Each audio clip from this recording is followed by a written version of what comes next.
I've been developing over the last 12 months is a web MIDI app, which has been doing mainly profit exchange and profiles. Late last year I decided to actually move that over to an Electron app because it enables me to do a lot more kind of internal stuff that I can't quite do with web MIDI. So this application at the moment, I wanted to show a couple of different things. So the first thing I wanted to show is translation. So this here is Brett's application, and what I have here is an MPE device which is going in and doing some very rough translation to MIDI 2 UMP and then throwing that at the application. So this is just a little Rolly C board that I picked up cheap, and effectively, as you can see, it's actually taking in MPE, changing it to MIDI 2, and up here, actually go to here. This kind of gives you the ability to kind of see what's actually going on with that message. So the idea being is that you can actually set up a variety of different setups, and it will take in MIDI 1 and then it converts to MIDI 2 internally, so you can actually start seeing actual real messages and then seeing how they're actually supposed to be structured. Doesn't quite have all of the fancy bits that Brett's program's got to do all the error checking yet, but it gives a really good idea about how you want to work it. So that's one aspect. Now I'm actually going to jump out of here and start from the beginning. So I'm going to quit.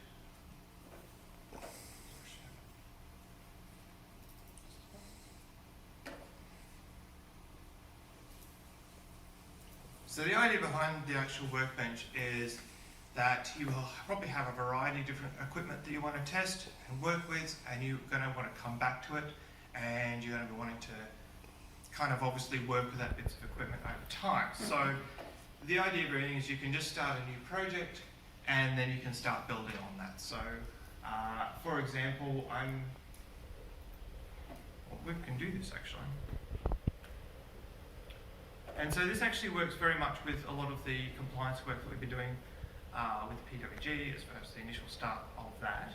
And if I then set this up to go in through my normal MIDI controller,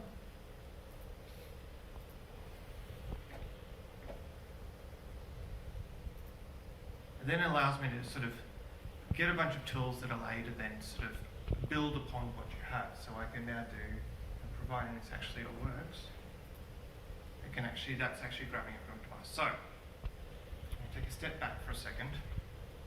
I'm going to explain a bit of the setup. You need to explain what you just did when you hit that button. I will, which is why I want to take a step back and actually explain what I've done. So this here is an open source synth. It's dime a dozen, you can buy them online.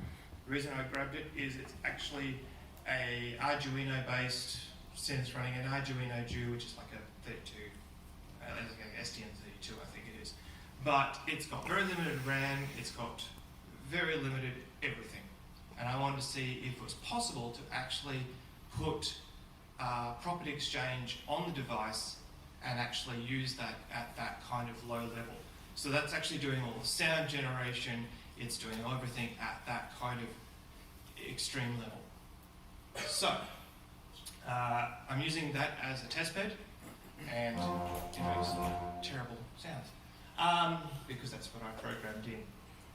So what this is actually doing is that when you start a new project like this and you've got a device like this, you come in here and it will actually start talking to that device, and then you can actually start building up a rapport and then getting a really good understanding of what that device is actually doing. So this application provides a series of kind of checks and balances that you can use. This one's just using the old standard device inquiry sysx from how many years ago, right? And so I'm just getting some basic information about the device, and Mike has been very kind at lending me his SysX ID so I can do some testing with this. And then obviously what we want to start doing is we want to start building some more information. So we actually start looking at what MIDI CI support has had. So this, when I click this, it's actually sending off the MIDI CI SysX packets to actually do the discovery. And it comes back and it says, oh great, I'm using Property Exchange. So that's actually coming from the device over 5-pin DIN right now. And then obviously what I can then do is say, well, I'm actually building up some more information about how this actual device works. And I'll get to the reasons why I want to do that in a minute. So I can go through and start clicking through. And as you notice, as you start clicking through, you get a variety of different options at the top of the screen. And this provides a series of kind of checks and balances for when you're developing. So you can kind of make sure that you're actually doing the right thing. So part of that is I can actually do things like, here we go, I'll auto test that. So that's actually gone off, made a call to the actual device, come back and actually said, yes, this is matching the information. Now this series of checkboxes is just something that I've come up with, and it's something that we need more feedback coming back from the various working groups to actually build this and make sure that it's the actual right things that we need to ask. So this is just very sort of the concept more than, yes, this is exactly what we should do at this stage. It also gives you the ability to then go through and start actually working with these devices. So the big thing about, and the thing that I enjoy the most is obviously Property Exchange. So this is actually Property Exchange working in real time off the device here. And it has now provided me a range of information that we can now work with. So this is kind of, this is first off got a resource list, and then it's grabbing the channel list, and you can actually see that come up there. And this is some of the new documents that were actually passed earlier. And we can actually do things like get the program list. So this enables you to actually start getting in there and actually start using what's going on. If you want to see what's actually happening, you can actually see the debugging information for this. So you can actually see the actual SysX information and actually get really detailed information about exactly what it is that's happening on what file. But if you also want to look at the Property Exchange, you can actually go and see the actual JSON information that's coming back and forth on that particular device. Right? So, and I'm going to invite everyone after this to actually come up and have a play, give me feedback, give me the things that they want to do, and actually start trying to break this. Because that's really what I need, is people to actually start using this with equipment to actually see what's going to go wrong. So this here allows me to change my devices, and I don't know if you can see that here. To see, I've clicked on an actual program, and it's actually updated and come back via the subscription to channel list to actually tell you what you're doing. And now when I hit the button, that's what it's doing. So obviously this has given me a chance to experiment with some of the things that I would like to see, and some of the other people in the working groups would like to see as far as what's available. So one of the things obviously that we've talked about is things like channel lists. And unfortunately you can't see what's on here, but this allows me to change the actual values, and it would change it on the device. That's a controller list that you got from that. Yeah, so I've actually said, what's the control list? And then it comes from there. And this is just one of the things that we're kind of experimenting with at the moment. The best bit is this. Now this does take about 10 seconds to get the information. So what I'm actually pulling down here is two things. One is the structure of how to display the information. So this is me doing a patch editor purely from the device. So this application has no idea how this device should look. It's just, I know what we're talking about, and then it pulls down a second bit of information, which is actually all the individual data. And if I actually start editing that, let's now take off that, and you've actually done that in real time. It's almost real time. And the best bit is when you actually get things like randomization, and now and this could be anything horrible or not.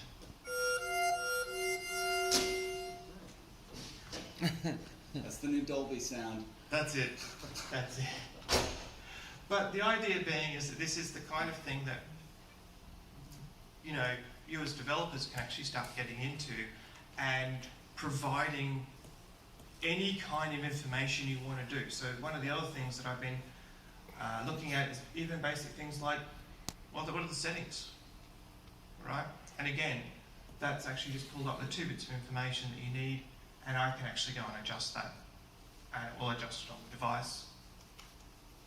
And the other thing about this, so here is, I adjust varying things, you'll see that it's actually adjusting.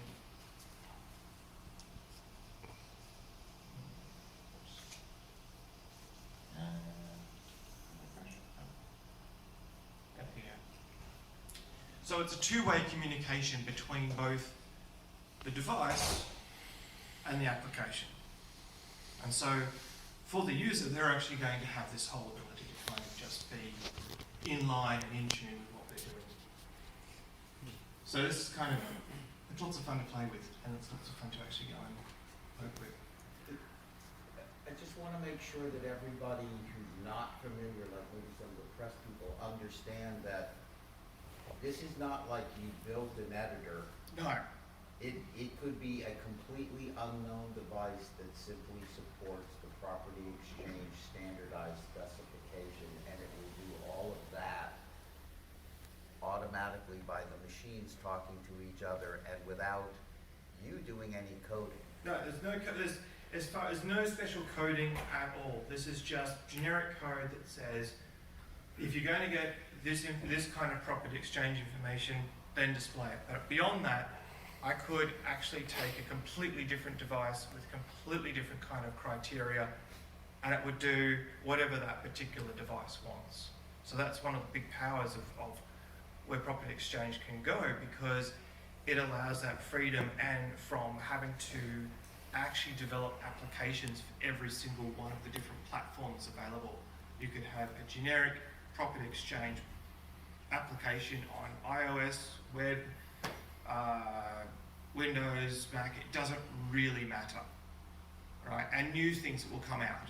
And the best thing is this is all coming across using JSON over sysx. So one of the big things that came up in a question that was in the first MIDI session on Friday was, what about accessibility?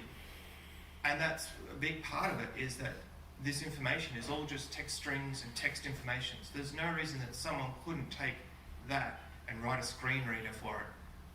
And then you've now opened up your device to any number of people who need it, who can't work with a screen.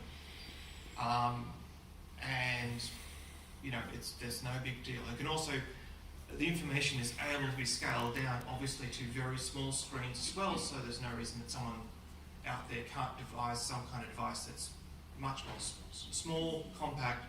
You don't need a whole computer for it either, so it's really kind of designed to be worked on all kinds of environments. So after you've grabbed all your bits of information, I'll just get back to this application as well. You can now take all of that information that we've done. We're trying to figure out the right compliance, and you can then generate. I just have a lot in it at the moment, but it generates the report for you, so you can actually use that internally to kind of say, well, yes, we've got our device, and it's down the track. It ticks all the right boxes. So at this stage, it's just a matter of the more things that we can actually hook into, and the more things that people can test, and the more people who want to join the working groups and get involved will be really, really helpful. Questions?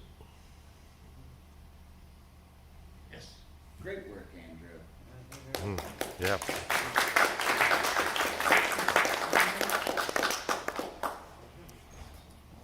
Yeah, come on and break it. Other questions? Oh. Where can I get it? Oh, yes, sorry. So this application is available for all MMA members. It's not currently on the GitHub just because it's doing some builds and it will break the MMA private GitHub at the moment. Right, so that's another thing. But by all means, anyone's able to get in contact with Ben at the back there. Send me your email and I will add you to the GitHub that this is on. And you can just download it and you can use it. And Yeah, be Israel, Yamaha. And obviously, big thank you to Yamaha for allowing me to actually spend the time to build this as well. It's been a lot of fun actually. But yeah, by all means, I think one of the main reasons it's not on that is just because I'm building things and it will make everything else look like it's doing a release, which is not what we want. And it's available for Mac, PC, and Linux. Is that the same availability for the tool that Greg was showing? It is available to MMA and non members, yes. Same That thing. yours is on the I MMA. don't provide a Linux version. Yes, you do. Do I? I don't provide a build, but You can build it yourself, but I so don't have that's precompiled. running Linux that I compiled. I just mean I don't have a precompiled No, no. version, that's all. Yeah, Yes. but it works. That makes me happy because I have not tested it on Linux. Yeah, it worked. It worked. It didn't have a problem. So that's all good. Good. It was actually fairly painless. Yes. Are there going to be PE lists typically that return for the printout controllers and the attribute types and other managed? That is on the list, I think, and that's part of I think what we're discussing tomorrow to kind of plan out. But it's that's what I'm thinking. I don't know what everyone else is thinking on that. That particular one was in the list of resources that Mike had on one of his slides, but there's tons of others that you can imagine. And that's the other thing too. There's a lot of stuff in PE that we could certainly add, and I think there's a lot of benefit for having a bunch of varying both manufacturer stuff, but also the MMA defined stuff. Because that's at the moment most of that's half of that is MMA defined, and the other half is actually manufacturer defined. So, as in well, there's defined. also a question of whether in a particular device they've been implemented or not. Correct. Yes. Yeah, which you discussed. Yeah. So, I mean, I'm gonna talk about something that sounds really unexciting unless you're in business. We are working on, single resources, so a single parameter, very easy to control. One of the things that we probably will develop is something like local on-off. And I say that because I don't know how many times I have actually done a demo in a loud NAMM show, and I've been sitting there and playing and go, doesn't sound exactly like it did in my studio because I was doubling it. That would be a thing that we can solve a lot of end user problems in the system setup using property exchange, and to simplify the setup of complex systems where you have external clock, internal clock, auto clock, local on-off, all of those things that end up in the global parameters. If you're from Core, the utility settings, if you're from Yamaha, they are really very much the same all over the place, and a lot of them have MIDI messages. And that seems like a very not exciting thing, but if you look at the amount of money it could potentially save in customer support, it's huge. Right there. I put it in there for you. Thank you. So I can actually literally just turn the local on and off by hitting that switch. It sends a message back to the device and puts it up there. And in fact, this may break things. So let's see how we go. If I go to the settings on this, I can actually do that, and it turns it back on up there. So it's actually all syncing between the two. The bidirectional communication, anybody who has worked with a good editor on a hardware synth, it is so easy to get out of sync because you can't get the user to go, just edit the thing on the screen and never touch the knob on the front panel. It like changes your life when you have that bi-directional communication. It appears to be magic to the end user because they love it. And you know what else? They don't think about it after a while. They assume that that's the way it should work. You know why? That's the way it should work. Hey, Andrew, what's the license on the source here? That's a question that I That is did. a discussion. I need to refer to Ben on, but I can't answer that for you because I don't know at this stage. I know what I like, but I have to refer What to would Ben. you like, Pete? Maybe MIT. I just don't, without a license in it, I can't look at it Okay. in case you guys GPO or We're looking for a very permissive license, and I think people have recommended MIT, but we don't want. We're okay. We want to provide it in a format that will be most useful to people, and I think that's also. I don't know what your like. Mine is currently marked MIT, there's talk of changing it to ISC, so it would be more compatible for juice. But that's equally permissive with MIT for I've heard good things about Apache 2.0. Apache open source, yeah. We used to use that, then for some reason we switched to MIT, I'm not sure. And GPO would be a problem for you guys? Yeah. Yes. I can't even look at it if it's GPLs. So as I always say, two things. One, I'm not an engineer and I never played one on TV. Neither am I a lawyer but I played a lawyer once on TV. No. We should get some feedback, not from our legal department, but from your legal departments, and try. Our goal is to make it something that's useful. So we need that feedback. Does anybody have a problem with MIT? I am not a lawyer, but no. Okay, I have a friend who's a nerd about this stuff and explained it to me. MIT is a pretty great license, except for one thing that can be a concern for companies with long-term intellectual property to look out for. It is possible for an MIT licensed piece of software to change licenses abruptly. There's no guarantee that it will continue to be permissibly licensed.